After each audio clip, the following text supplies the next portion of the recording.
Welcome to Dream Tale Sleep Stories. Tonight's reading is The Backwards Wizard. Settle into your bed or sofa and let your shoulders, jaw, and eyelids grow heavy. Inhale slowly. 1, 2, 3. And sigh the air away, allowing the day to fade into quiet dark. With every soft inhale, you invite fresh English phrases.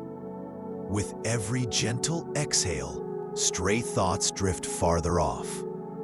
Behind my voice flows a gentle melody, renowned for guiding the mind toward deep relaxation. Keep your eyes closed or follow the captions, whichever feels right.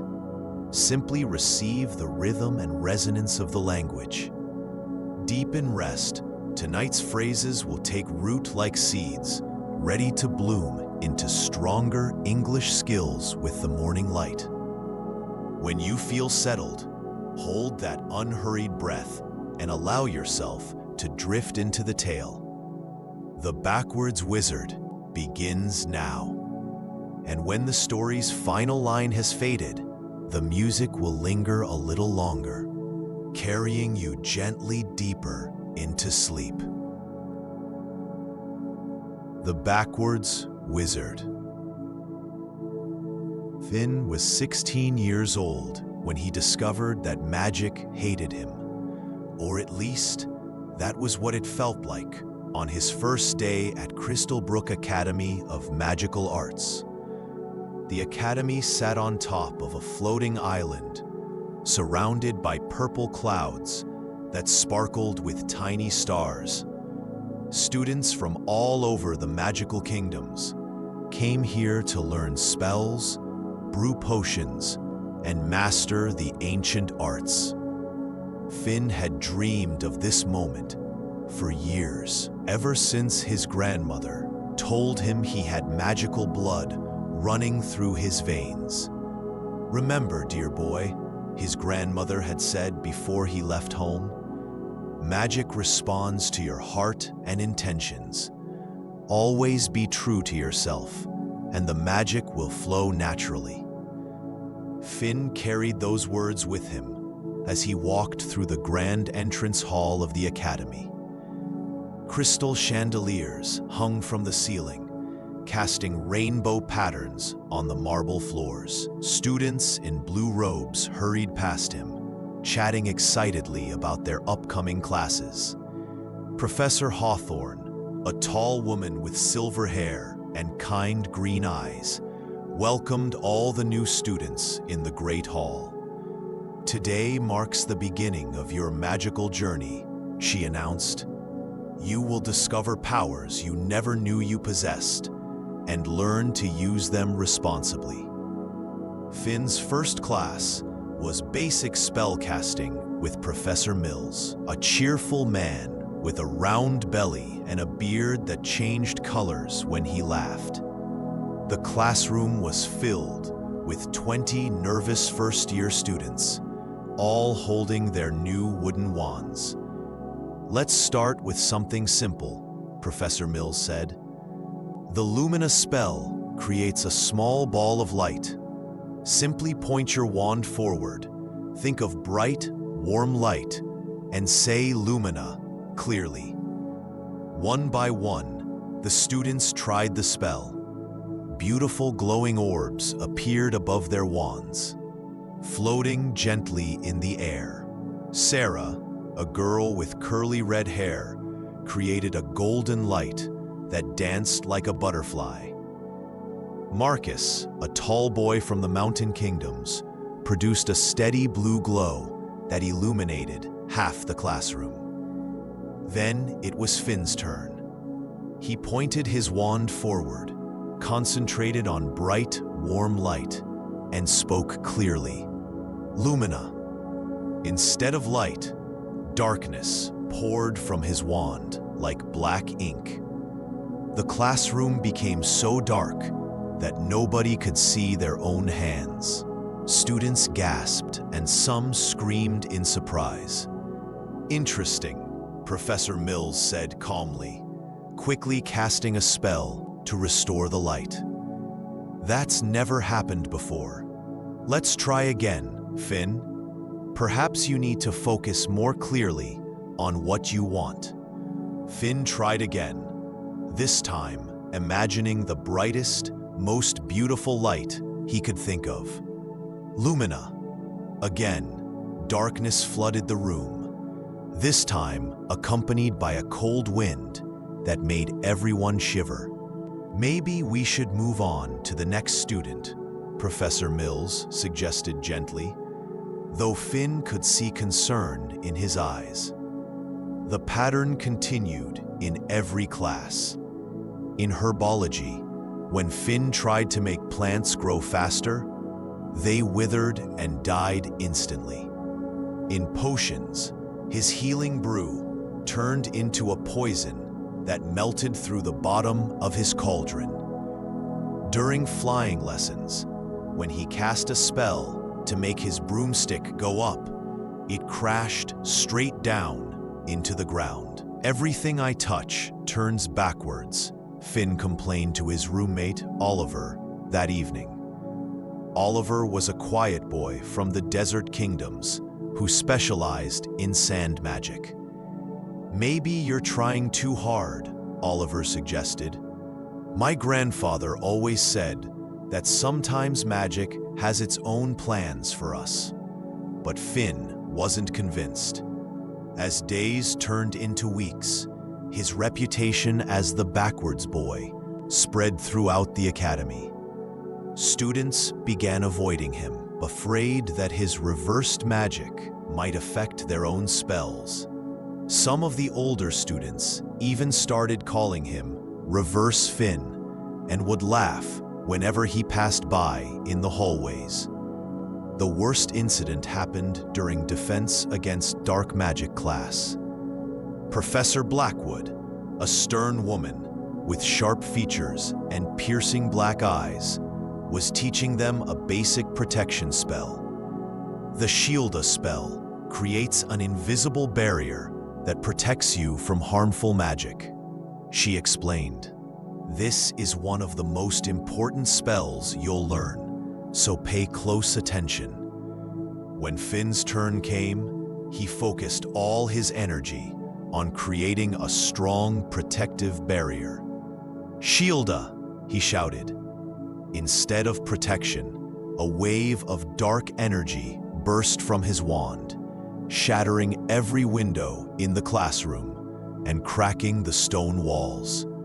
Several students were thrown backward by the force, though fortunately, no one was seriously injured. "That's enough," Professor Blackwood declared angrily. "Mr. Finn, report to the headmaster's office immediately." Headmaster Elderwood was an ancient wizard with a long white beard and eyes that seemed to hold the wisdom of centuries. His office was filled with magical books, floating candles, and strange artifacts that hummed with mysterious energy.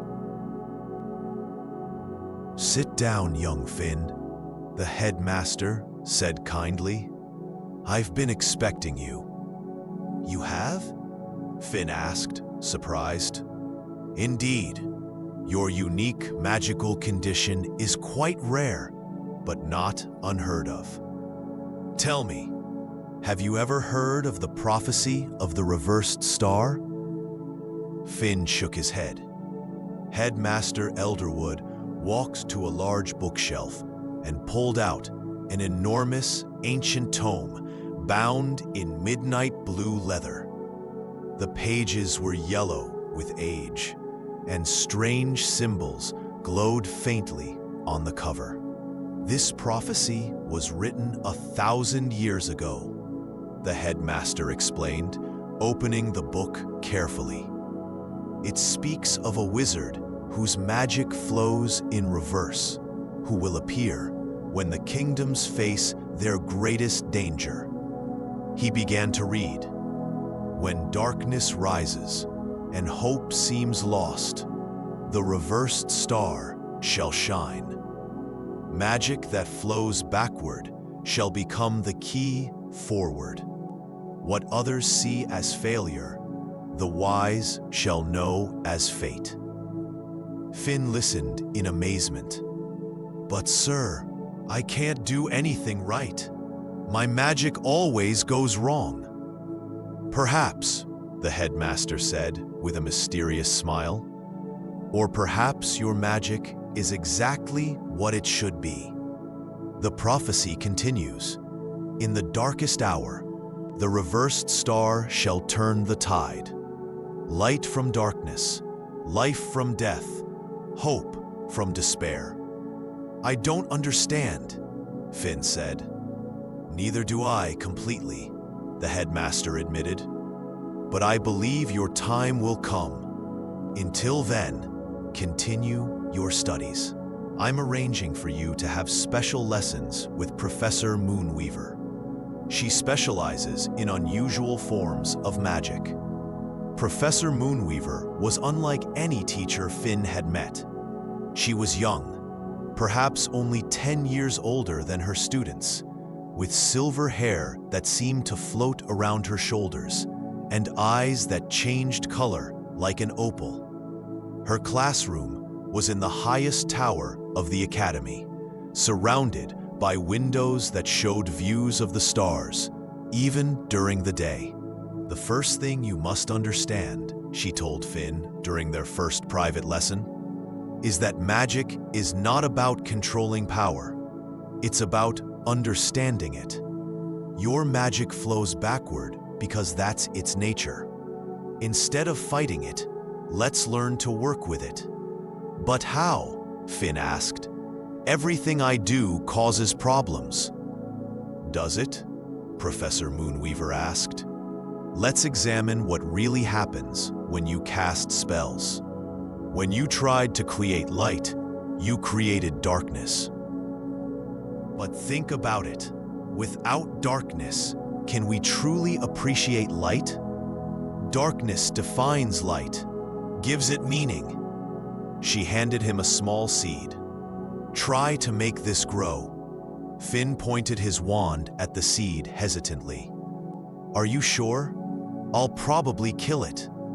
Try, she encouraged. Grophia, Finn said, casting the basic growth spell he'd learned in herbology. As expected, the seed didn't grow. Instead, it seemed to shrink, becoming smaller and smaller until it disappeared completely. Fascinating, Professor Moonweaver said. You didn't destroy it.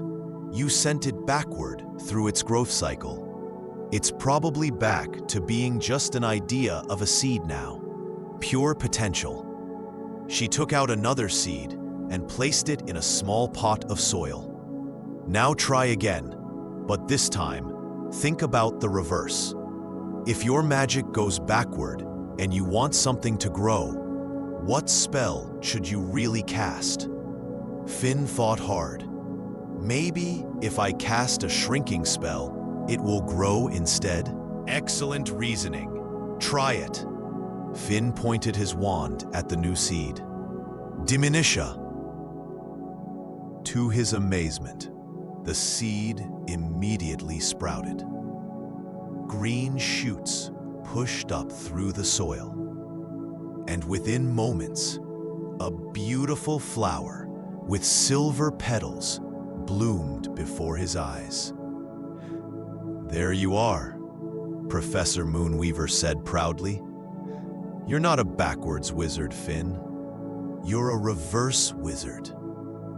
There's a significant difference. Over the following weeks, Professor Moonweaver taught Finn how to work with his reverse magic. To create light, he cast darkness spells. To heal injuries, he cast gentle harm spells. To make things grow, he cast shrinking spells.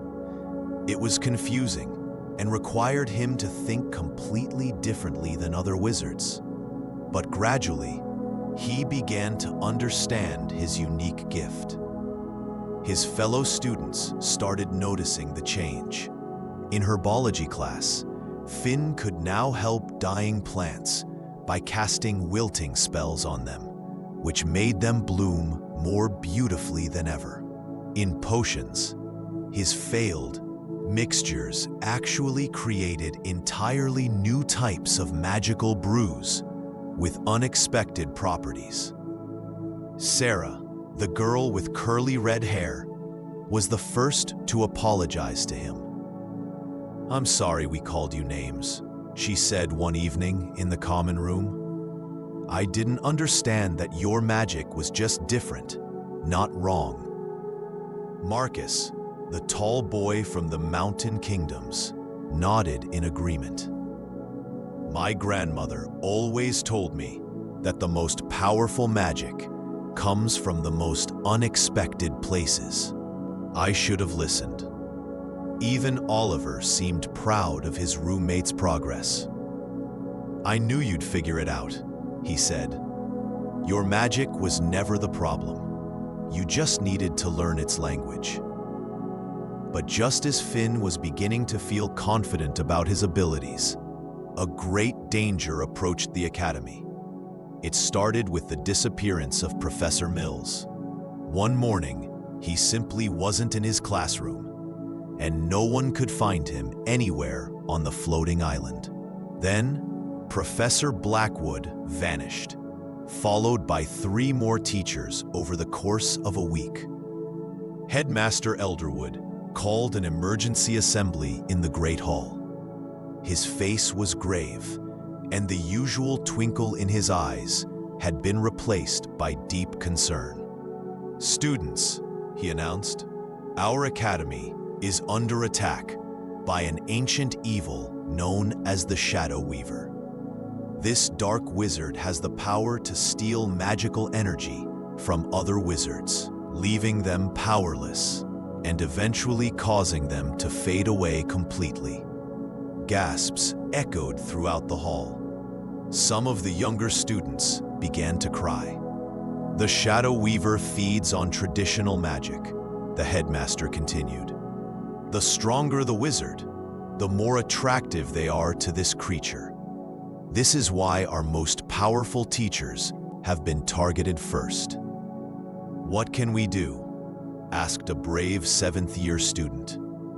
"For now, no one is to go anywhere alone. Stay in groups and report anything unusual immediately. We've sent word to the Magical Kingdom's Council, but they may not arrive in time to help."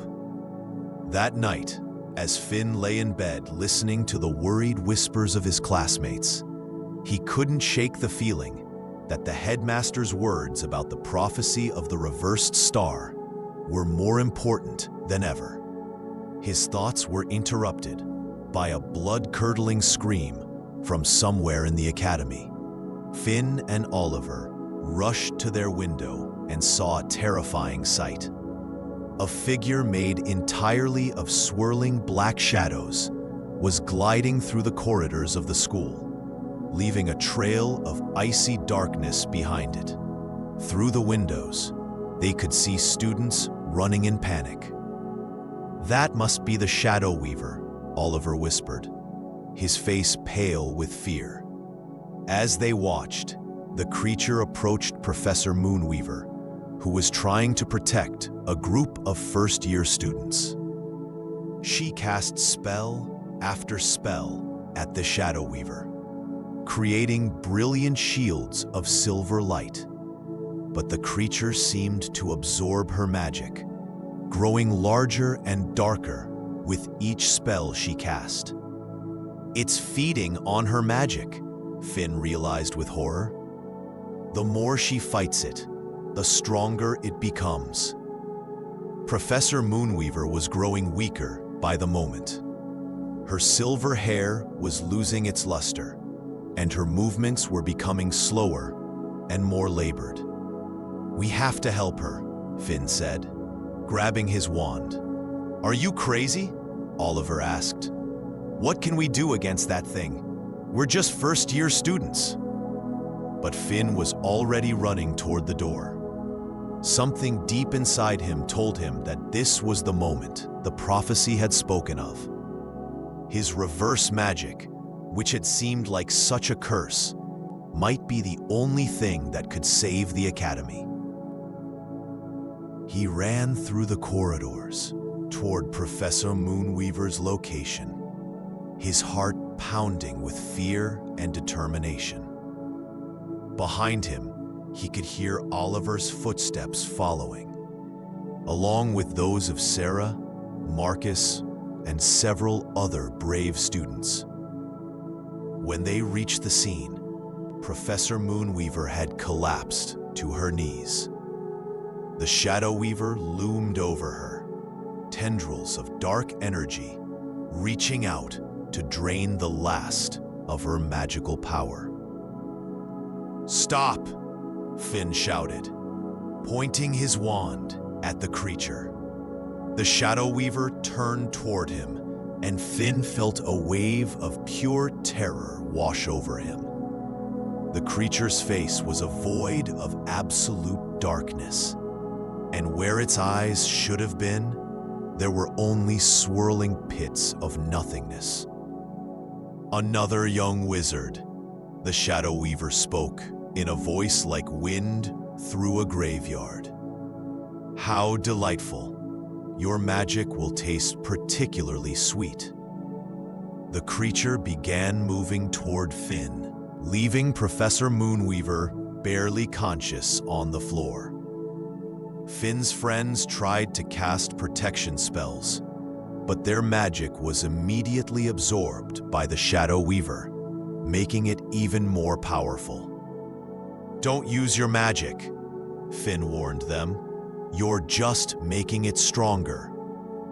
The Shadow Weaver laughed, a sound like breaking glass. "Wise advice, little wizard, but it won't save you. I can feel the magic flowing through your veins. I will drink it all." Dark tendrils reached out toward Finn, and he felt his magical energy beginning to drain away. But then he remembered Professor Moonweaver's lessons about working with his reverse magic instead of fighting it.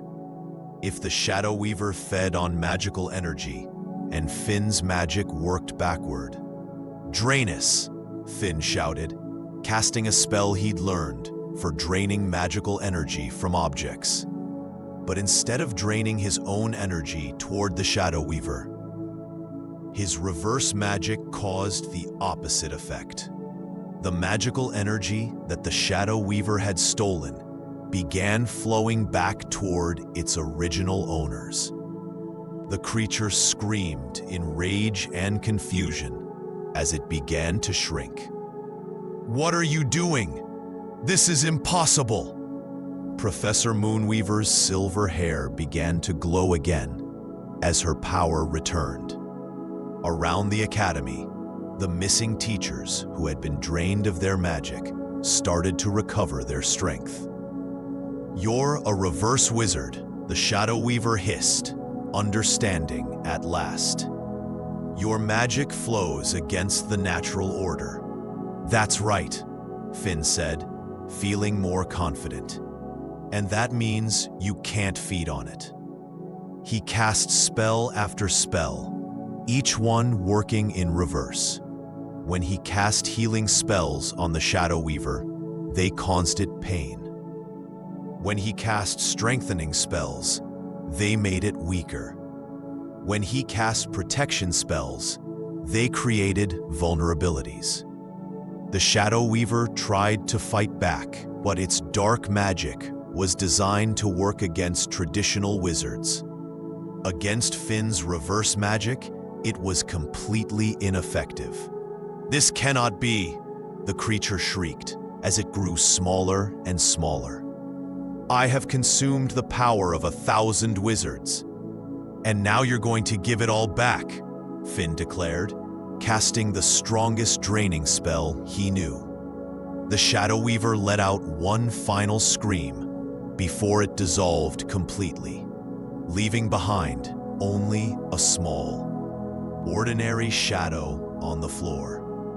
All around the academy, magical energy that had been stolen over the centuries was released, flowing back to where it belonged. Professor Moonweaver struggled to her feet, her strength fully restored. She looked at Finn with amazement and pride. "The prophecy of the reversed star," she whispered. "You really are the one it spoke of." Word of Finn's victory spread throughout the academy within hours. Students who had once avoided him now looked at him with respect and admiration. The teachers who had been rescued wanted to thank him personally, and Headmaster Elderwood requested another meeting in his office. "You've done something remarkable today, Finn," the headmaster said. "You've not only saved our academy, but you've also discovered the true purpose of your unique gift." "I had help," Finn said modestly. "Professor Moonweaver taught me how to work with my magic instead of against it. And my friends were brave enough to stand with me, even when things looked hopeless." "Indeed," the headmaster agreed. "But you were the one who chose to face your fears and use your abilities to protect others. That took great courage." He opened the ancient prophecy book once more and turned to a page Finn hadn't seen before. "There's more to the prophecy," he said. "Would you like to hear the final verse?" Finn nodded eagerly. "When the reverse star has shown its light, the choice shall come to stay or go, to walk among the common folk, or guide the gifted as they grow. For one who turns the darkness bright can teach what others need to know." Finn thought about the words carefully. "It sounds like I have a choice to make." "You do," the headmaster confirmed. "You could return to your old life, content in knowing that you've fulfilled the prophecy. Or you could stay here at the academy and help us understand more about reverse magic. There may be other students like you who need guidance." Finn looked around the headmaster's office, thinking about everything that had happened since he arrived at the academy. He thought about the friends he'd made, the teachers who had believed in him, and most importantly, the discovery that his differences weren't weaknesses. They were strengths. "I'd like to stay," he said finally. "I want to learn more about my magic, and I want to help other students who might feel like they don't belong." The headmaster smiled warmly. "I was hoping you'd say that. Professor Moonweaver has agreed to work with you on developing a new course of study for unusual magical abilities. We think it could be quite valuable." Over the following months, Finn threw himself into his studies with renewed enthusiasm. He not only mastered his own reverse magic, but also began helping other students who struggled with their magical abilities. He discovered that there were many different types of unusual magic. Some students could only cast spells when they were singing. Others needed to dance, and a few could only use magic when they were feeling strong emotions. Sarah's butterfly-like light magic turned out to be incredibly useful for sending messages across long distances. Marcus's mountain magic could move enormous boulders with ease, which helped rebuild the parts of the academy that had been damaged during the Shadow Weaver's attack. Oliver's sand magic proved perfect for creating detailed models and maps for their geography classes. Professor Moonweaver was impressed by Finn's teaching abilities. "You have a gift for helping others understand their own gifts," she told him. "That's just as rare and valuable as your reverse magic." Finn also discovered that his victory over the Shadow Weaver had made him something of a celebrity throughout the magical kingdoms. Letters arrived daily from other magical schools, asking him to visit and share his story. Young wizards who felt different or struggled with their magic wrote to him, seeking advice and encouragement. "You've become a symbol of hope," Oliver observed one evening as they read through the latest batch of letters together. "It's strange," Finn replied. "A few months ago, I thought my magic was a curse. Now I realize it's exactly what I was meant to have." One letter particularly touched his heart. It was from a young girl named Luna, who lived in a distant kingdom and could only cast spells during the full moon. "Dear Finn," she wrote, "everyone in my village thinks I'm weird because my magic only works one night each month. They say I'm useless as a wizard. But after hearing your story, I wonder if maybe my magic is special in its own way. Could you help me understand how to work with it instead of wishing it was different?" Finn spent a long time crafting his reply, remembering how alone and confused he had felt when he first arrived at the academy. "Dear Luna," he wrote back, "your magic sounds incredibly special and powerful. Think about it. The full moon is the most magical time of the month, when all the mystical energies are at their strongest. That means your spells are probably more powerful than anyone else's when you can cast them. Instead of wishing your magic was more frequent, try learning to make the most of those monthly opportunities. Plan your spells carefully. Save your most important magic for those nights. And remember that rare things are often the most valuable. I'd love to help you develop your abilities further." As winter turned to spring, Headmaster Elderwood made an announcement that surprised everyone at the academy. "Due to the remarkable discoveries we've made about non-traditional magical abilities," he declared during a school assembly, "Crystalbrook Academy is pleased to announce the establishment of our new Department of Unique Magical Studies. Professor Moonweaver will head this department, with Finn as her special student assistant." The applause was thunderous. Finn's friends cheered loudly, and even some of the older students who had once teased him joined in the celebration. After the assembly, Finn walked to his favorite spot on the academy grounds, a small garden behind the library, where he could see the purple clouds and sparkling stars that surrounded their floating island. Sarah, Marcus, and Oliver joined him there, as they often did when they wanted to talk about their adventures. "Can you believe how much has changed?" Sarah asked, creating one of her butterfly lights that danced around the group like a tiny glowing friend. "I remember when you first got here," Marcus said to Finn. "You were so worried about your magic being wrong." "I was terrified," Finn admitted.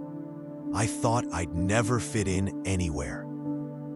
"But that's what made you special," Oliver pointed out.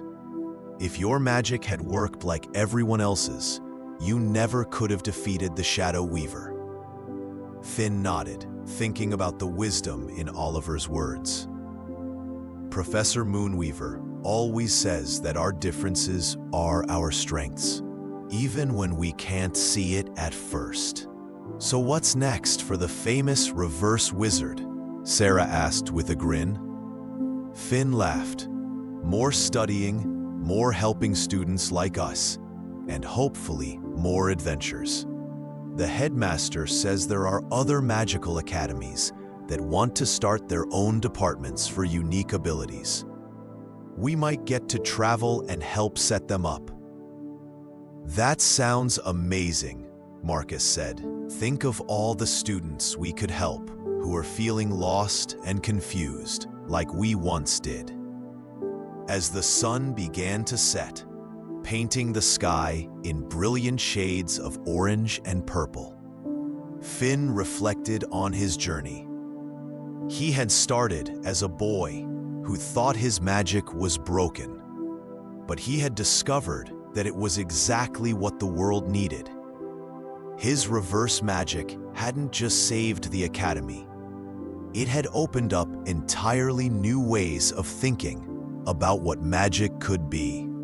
You know what the best part is? Finn said to his friends. What? They asked in unison. This is just the beginning. There are probably hundreds of young wizards out there who think their magic is wrong or broken. But maybe it's not. Maybe they're just different, like us. And maybe their differences are exactly what the magical world needs. The four friends sat together in comfortable silence, watching the stars begin to appear in the darkening sky. Finn's wand rested peacefully in his hand, no longer a source of frustration and embarrassment, but a tool that he understood and appreciated. Tomorrow would bring new challenges, new students to help, and new discoveries about the vast, wonderful world of magic. But tonight, Finn was content to sit with his friends and marvel at how much his life had changed since that first disastrous day in Professor Mills's classroom. He thought about the prophecy that had seemed so mysterious and frightening when Headmaster Elderwood first read it to him. Now he understood that it hadn't been predicting his future. It had been describing his potential. The magic flowing backward hadn't been a curse to overcome, but a gift to embrace. As the newest star appeared in the sky above them, twinkling with a light that seemed to dance backward through the cosmos, Finn smiled and quietly thanked his grandmother for her wisdom. Magic truly did respond to the heart and intentions. And by staying true to himself, the magic had flowed naturally, just not in the way anyone had expected. The reverse star had found its place in the constellation of the magical world, shining a different kind of light that helped others find their own unique paths through the darkness. And this was only the beginning of the story.